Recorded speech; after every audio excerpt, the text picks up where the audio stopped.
خوتي خواتاتي اهلا وسهلا مرحبا بكم يا جماعة الخير مساء الخير عليكم زلف اللاون والسلام عليكم. J'espère que vous portez bien. Nous sommes le 18 janvier 2024. Il y a un sujet très important qui se déroule en ce moment. Pas se déroule, est en train en tout cas, c'est le sujet qui va marquer les futures échéances au Sahel. Cette région est devenue aujourd'hui le théâtre d'un nouvel affrontement dans le conflit algéro-marocain. Le Maroc a fait une opération de lobbying inédite et extrêmement intense qui a d'ailleurs étonné même de grandes puissances comme la France ou la Russie et les États-Unis qui ont été étonnés par la volonté marocaine de s'implanter au Sahel et de profiter de la faiblesse de l'Algérie, des problèmes de l'Algérie. Vous avez tous remarqué que dès que l'Algérie a commencé à avoir des problèmes avec le Niger au mois d'octobre 2023 et la crise inédite entre l'Algérie et le Mali fin décembre 2023, les Marocains ont rapidement invité le 23 décembre 2023 à Marrakech les chefs de diplomatie des principaux pays du Sahel, le Niger, le Mali, entre autres, mais aussi le Burkina Faso et le Tchad, pour leur proposer un projet qui est révolutionnaire en soi, mais qui menace directement les intérêts de l'Algérie. Et l'Algérie, cette fois-ci, elle a intérêt de se réveiller, parce que si le projet marocain aboutit, bye bye l'influence de l'Algérie, l'isolement géopolitique de l'Algérie sera encore plus renforcé, et l'Algérie sera vraiment compromise. Le Maroc va dominer outrageusement le Sahel, sur le plan notamment économique. Il va tisser des liens stratégiques avec les élites dirigeantes, et là, comme Hadja, les Algériens n'auront que leurs yeux pour regarder et pleurer surtout la disparition de tout leur leadership qui était régional. Le Sahel, jusqu'à maintenant, le Mali, le Niger a toujours été le précaré de l'Algérie. C'est une zone d'influence de l'Algérie importante depuis les années 70 jusqu'à ces années 2000. Mais aujourd'hui, l'Algérie est en train de se faire éjecter, d'abord au Mali, petit à petit, mais pas aussi violemment qu'au Mali qu'au Niger. Et là, le Maroc, il veut proposer un projet économique important est de relier la côte atlantique du Sahara occidental, qui est intégrée à son territoire, le territoire marocain, aux pays du Sahel, à savoir le Burkina Faso, le Niger, le Tchad et le Mali, pour leur proposer de connecter leur réseau de transport directement au futur port sur lequel travaille en ce moment le Maroc, c'est le port de Dakhla Atlantique, qui a bénéficié récemment, rappelez-vous, d'un important financement émiratique, quand Mohamed VI, le roi marocain, était aux Émirats. Lors de sa visite, c'était, je crois qu'au mois de décembre dernier, voilà, c'était le 11 et 12 décembre dernier, non, c'était le 7 décembre dernier. Le 6, c'était début décembre dernier, juste après la COP 23 qui a été accueillie, qui a été organisée à Dubaï, Houarah, Abu Dhabi, et à ce moment-là, il y avait des accords de coopération et des promesses des engagements d'investissement importants de la part des Émiratis.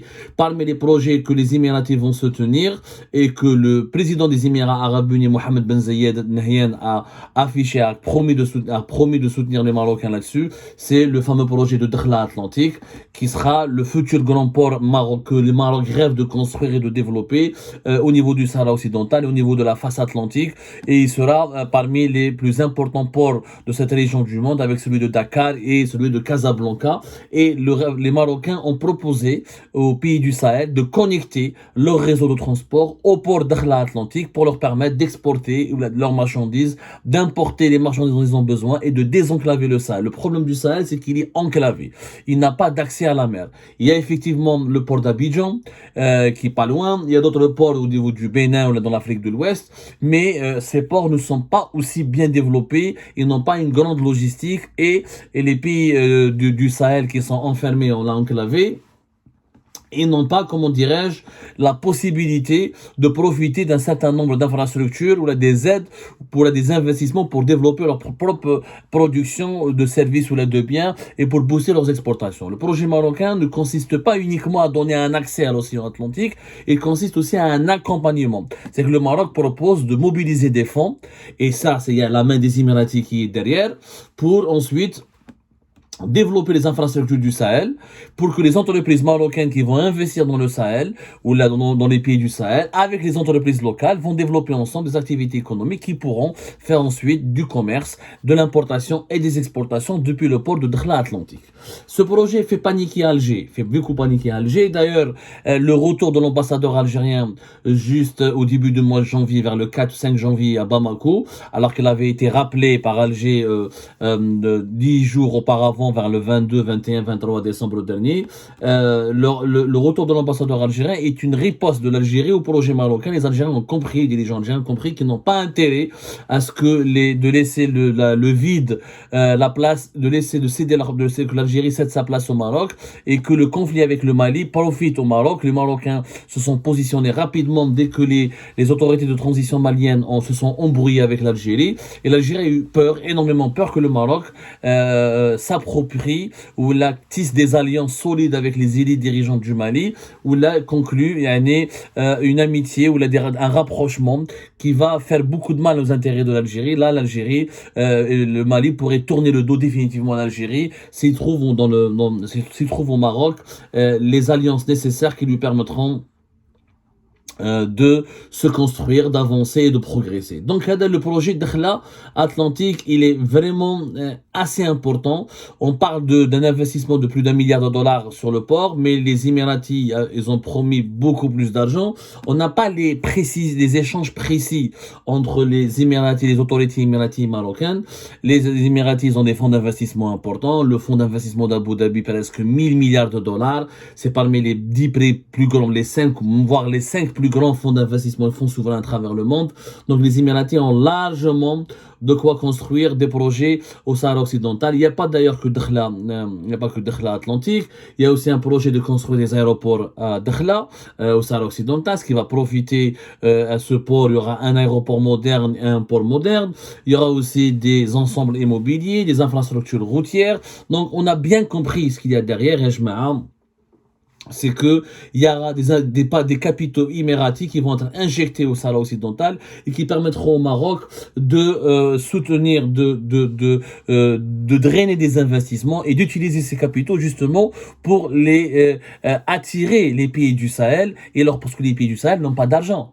La rencontre de Marrakech le 23 décembre, les pays du Sahel, nous sommes intéressés, mais nous n'avons pas d'argent. Il faut construire de nous des routes, des chemins de fer dans les pays du Sahel pour les connecter aux côtes atlantiques du Sahara occidental. Il faut passer par la Mauritanie, donc il faut négocier avec la Mauritanie pour que la Mauritanie bénéficie de certains droits de passage. Donc, c'est des capitaux assez importants. Nous n'avons pas une évaluation précise, mais cette histoire va coûter entre 3 et 5 milliards de dollars facilement. Ce projet il est faisable. Avec les capitaux des Émiratis, il est totalement faisable. La Mauritanie ne va pas dire non parce qu'elle va être bénéficiaire. Les Mauritaniens, ils ne sont ni avec les Algériens ni avec les Marocains. Ils sont avec tout le monde. Celui qui leur donne de l'argent, celui qui arrange leurs intérêts, sont avec lui. Donc ils ont une position pragmatique. Ils ont de bonnes relations avec le Maroc, sans fâcher l'Algérie. Ils essaient d'avoir de bonnes relations avec l'Algérie, sans fâcher le Maroc. Donc reste le Mali, le Niger et le Tchad et le Burkina Faso. Pour eux, c'est un projet inédit.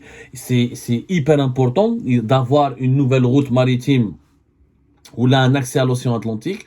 Ça veut dire qu'ils ne dépendront plus des ports, ils ne dépendront plus d'Abidjan ou de la CEDEAO, alors qu'ils ont de très mauvaises relations avec la CEDEAO, qui est la communauté des pays de l'Afrique de l'Ouest, qui a sanctionné les 3 pays, notamment le Burkina Faso, le Mali et le Niger, en raison des coups d'État qui ont été opérés dans ces pays-là entre 2020 et 2022. Donc, pour eux, c'est bien de s'émanciper de l'emprise de la CEDEAO et de trouver un nouvel partenaire logistique économique dans le Maroc. Le Maroc, vous savez très bien, il ne s'ingère pas dans les relations politiques internes. Au contraire, il soutient les nouvelles orientations politiques de ces pays-là qui sont hostiles à la France. Et le Maroc a des problèmes politiques avec la France depuis qu'il s'est aligné sur la position israélienne et américaine. Donc, il y a un jeu d'échecs géopolitique très complexe et c'est le départ de la France, c'est l'éviction du Sahel, comment la France a été éjectée du Sahel, elle a laissé sa place. Il y a la Russie qui la remplace militairement et politiquement, et vous avez la Turquie, le Maroc qui essaie de se positionner économiquement. Dans ce jeu-là, l'Algérie elle est totalement absente, elle fait que des erreurs, chef de la crise malienne, elle a géré de façon avec un amateurisme consternant, elle a provoqué un problème avec les Maliens, en essayant de s'acoquiner avec les opposants maliens aux autorités de transition. Les autorités de transition ont riposté de façon assez stricte et de façon assez brutale contre l'Algérie. L'Algérie, maintenant, il lui reste qu'une seule carte à jouer, c'est le fameux projet économique de la route transsaharienne, qui doit absolument voir le jour. La seule différence entre le projet marocain et le projet de la route transsaharienne, c'est que la route transsaharienne, ça date depuis les années 70. Cette route, alors le 15 février 2023, la Banque africaine de développement, elle nous annonce que la route transsaharienne entre dans sa dernière phase de développement. Elle a dit qu'il y a une bonne évolution avec un aménagement de 1890 km sur un total de 1950 km au Niger, soit disant qu'au Niger, 97% de cette route. Alors je rappelle qu'est-ce que c'est que la transsaharienne. C'est très important de comprendre. La transsaharienne, c'est un projet qui a émergé dans les années 70 et qui a été porté essentiellement par l'Algérie et qui a été défendu par la Commission économique des Nations Unies, par la Banque africaine de développement, par l'Union africaine, et plusieurs bailleurs de fonds ont participé à ce projet-là, la Banque islamique de développement, entre autres, la Banque arabe pour le développement économique en Afrique, ou la Commission économique des Nations Unies pour l'Afrique. Le projet, c'est quoi? C'est de connecter, de construire une grande route qui va de Alger jusqu'à Lagos. Il y aura 4500 km de Alger jusqu'à Lagos, avec des routes secondaires qui vont aller, ce sera un réseau de 4600 km encore, qui va aller de la Tunisie, le Mali et le Tchad. C'est-à-dire, c'est une route qui est censée traverser l'Algérie et le Niger pour aller jusqu'au Nigeria. Ensuite, vous avez un réseau secondaire qui va aller, une partie va aller vers le Mali, une partie va aller vers la Tunisie, une partie va aller vers le Tchad. Ça va connecter. C'est un projet hyper ambitieux qui a commencé encore une fois les années 70 et qui n'a pas encore pu voir le jour. Alors, le 15 février 2023, Khalek Belli du côté au Niger, 97% du tronçon du Niger qui est 1950 km a été achevé. Mais il y a aussi des aménagements qui doivent être faits, etc. L'Union africaine et la Banque africaine de développement, elles sont optimistes. Sauf que l'optimisme avait déjà été exprimé en 2014. En 2014, la Banque africaine de développement avait publié un rapport pour dire que ce réseau, etc., parce que la route transsaharienne, va bénéficier directement ou indirectement à 16 pays. Il y aura 6 pays qui sont concernés, l'Algérie, le Niger, le Nigeria, la Tunisie, le Mali, le Tchad. Mais après, il est possible que de développer cette route pour que ça puisse toucher 16 pays. Mais c'est quand même un projet très ambitieux. Jusqu'à 2014, l'Algérie elle avait mis 3 milliards de dollars pour ce projet-là, pour construire son propre réseau, pour connecter la route nationale depuis Alger jusqu'à la frontière avec le Niger. Ensuite, la Banque africaine de développement, elle a débloqué 120 millions de dollars. Ensuite, il y a eu 515 millions de dollars. Il y avait d'abord 41 millions de dollars pour le Tchad, 36 millions de dollars pour le Niger. Ensuite, il y avait d'autres fonds d'investissement, même l'OPEP, même le fonds koweïtien pour le développement, même le fonds saoudien pour le développement. Beaucoup de pays, beaucoup d'investisseurs ont essayé de donner de l'argent pour construire cette route. Sauf que cette route, jusqu'à aujourd'hui, voilà, elle n'est pas encore opérationnelle. Depuis les années 70, le problème de l'Algérie, c'est ça, c'est qu'elle s'implique dans des projets très ambitieux, qui est le gazoduc transsaharien avec le Nigeria, dont on parle aussi depuis les années 80. L'idée a commencé même depuis les années 70. La route transsaharienne qui a commencé depuis les années 70. Mais kiff, le projet ne bouge pas. Ce sont des projets qui restent dans les cartons. Mazel, attention, ça bloque au Niger, ça bloque au Nigeria. Les projets portés par l'Algérie bloquent toujours.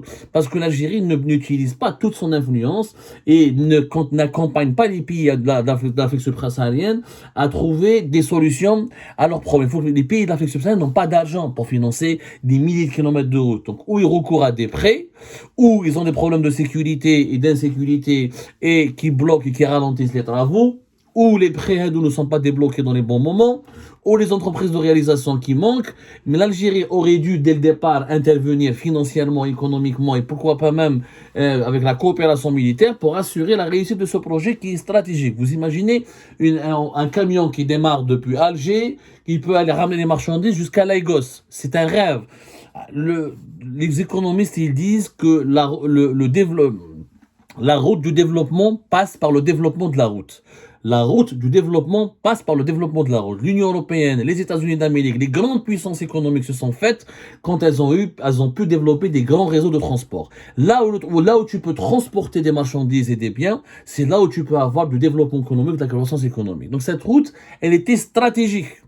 Et elle est plus faisable que le projet marocain. La route transsaharienne, elle est nettement plus faisable parce que le projet avait déjà commencé. Sauf que elle n'a pas encore été livrée et l'Algérie, par ses négligences, Elle n'a pas suffisamment accompagné les autres pays africains. Elle n'aura pas fait suffisamment de pression pour réceptionner ce projet, définitivement. De deux, même si la route sera finalisée, comment l'Algérie va rentabiliser cette route? Eh ben, si tu fais une route et tu n'as pas de quoi exporter, le problème de l'Algérie, c'est que nous avons une économie qui n'est pas diversifiée et qui est faible. Et qui est faible, tu vas pas exporter au Nigeria du pétrole et du gaz, au Nigeria il en a. Tu peux pas donner au Nigeria et au Mali du pétrole et du gaz, ils n'ont pas assez d'argent pour l'acheter, et le Nigeria pour le revendre. La différence entre le Maroc et l'Algérie, c'est que le Maroc il a une économie diversifiée. Quand il va connecter Dakhla Atlantique aux pays du Sahel, et les entreprises marocaines, de l'agriculture, de l'industrie, le textile, les nouvelles technologies, les banques, ils sont prêts à conquérir et à travailler dans les marchés du pays du Sahel et à apporter des biens et des services. Les entreprises algériennes ne sont pas capables encore, non seulement elles n'ont pas été capables de satisfaire les besoins du marché national, elles n'ont aucune expérience, aucune capacité pour reconquérir les marchés étrangers. T'as quitté cette route, qu'est-ce que tu vas exporter pour le Mali, pour le Niger, jusqu'au Tchad ou jusqu'au Nigeria? L'agriculture algérienne, elle est faible. Nous-mêmes, on est dépendants des importations. Le textile, on parle depuis des années pour lancer le textile algérien, il n'a pas été lancé, on n'arrive même pas à satisfaire le marché national. L'industrie mécanique, on l'a sabotée. Le Caen, on avait laissé les usines de montage de véhicules en 2019. On a créé des usines de pièces de rechange. Voilà. On aurait pu exporter des voitures vers les pays de l'Afrique subsaharienne. Alors que le Maroc exporte ses voitures vers le marché européen. Donc nous n'avons pas de véritables industries. L'industrie électroménager, si on n'avait pas saboté l'industrie électroménager, si on avait su comment l'encadrer autrement, on aurait pu les conserver, les groupes Condor, Géant, tout ça. On aurait pu continuer, on pourrait exporter des climatiseurs, des frigos, des téléviseurs à travers la route saharienne, la transsaharienne, jusqu'au Nigeria, en passant par le Niger, et avec des ramifications et des bifurcations jusqu'au Tchad, etc. C'est des opportunités énormissimes. Mais nous sommes un pays instable. Nous n'avons pas d'industrie locale. Nous avons cassé la dynamique qu'on avait, le peu de dynamique qu'on avait avant 2019, elle a été cassée. Donc, imaginons, ok, l'année prochaine, on va inaugurer la route. L'Algérie, où les pays du Sahel sont plus gagnants avec le Maroc parce que le Maroc, il a de quoi leur offrir économiquement. Les banques marocaines sont déjà présentes dans les pays de l'Afrique de l'Ouest. Les startups marocaines connaissent mieux le marché africain que les startups algériennes. Le Maroc peut exporter de la nourriture, peut exporter des produits industriels qui fabriquent localement. L'Algérie, pas encore. Cela signifie que non seulement on doit on doit livrer la transsaharienne la plus rapidement possible, mais l'Algérie doit se doter d'une économie forte et diversifiée le plus rapidement possible si elle veut se repositionner au Sahel et ne pas se faire dominer outrageusement par le Maroc. C'est la seule solution. Et nous avons là une course contre la montre, parce que les Marocains ils ont des alliés, c'est les Émiratis. Les alliés Qataris. Puisque nous avons de bonnes relations avec les Qataris. Pourquoi on n'oblige pas les Qataris à dépenser de l'argent au Mali et dans les pays voisins et dans le sud de l'Algérie pour développer des zones économiques, des zones industrielles? Nous parlons que sécurité, que militaire, que lutte contre le terrorisme, alors que les pays du Sahel ont besoin de partenaires aussi économiques, ont besoin de pays qui leur offrent de l'argent, des revenus, des possibilités de croissance et qui ne leur parlent pas uniquement que des armes, que du terrorisme ou que de la politique guerrière, etc. L'Algérie doit changer son disque dur. Elle doit se réadapter aux données évolutives du Sahel. Si elle ne change pas sa méthodologie, elle va se faire écraser outrageusement par le Maroc. Et ce jour-là, ne dites pas aux dirigeants algériens ne doivent pas dire qu'on ne l'aura pas averti ou qu'on ne les avait pas avertis.